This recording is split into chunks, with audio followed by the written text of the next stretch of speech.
What are you getting, Kenny? She usually just orders for me. I'm gonna let her order for me too, but then I'm just gonna turn it into whatever I want. With a very nice cameo by a wary Jesus and a Jedi shout-out in its opening minutes, The Real O'Neal starts strong in its double-episode March 2nd premiere, with its premise of hanging out the family dirty laundry and coming out of the closet. Unfortunately, this wannabe quirky ABC comedy soon ends up being pulped into throwback shades of bland, with doofus dads, period jokes, and the usual bad network sitcom fare in its attempt to be a perfect mess.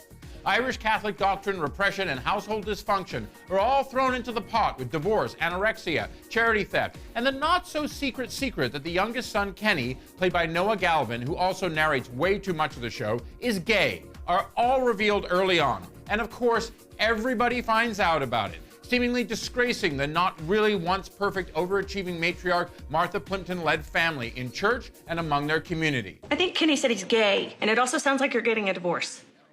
Do you want this open or closed? And with a Jimmy Kimmel appearance down the line, that's kind of it for The Real O'Neals. With a canoe heist, a student election, and too many Irish-American stunts thrown in where comic relief is usually supposed to be.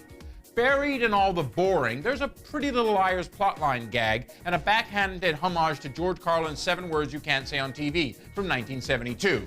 Which sort of tells you how old-fashioned this show actually is, without overplaying the comparisons to CBS's similarly dated and now canceled, I might add, The McCarthys. As a Chicago cop dad, Mad Men alum J.R. Ferguson is pretty much every ultimately loving TV dad. And Matt Schlivy, as the athletic, anorexic older brother Jimmy, is ultimately a nice jock.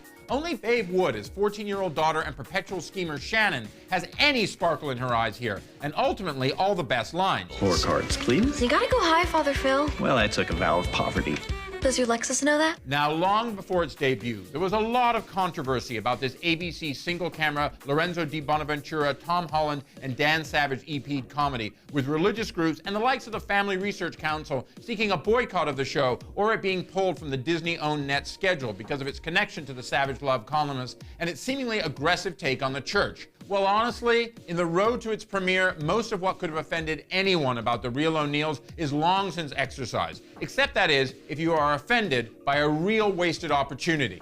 Because that's what The Real O'Neals is. I'm Dominic Patton for Deadline Hollywood.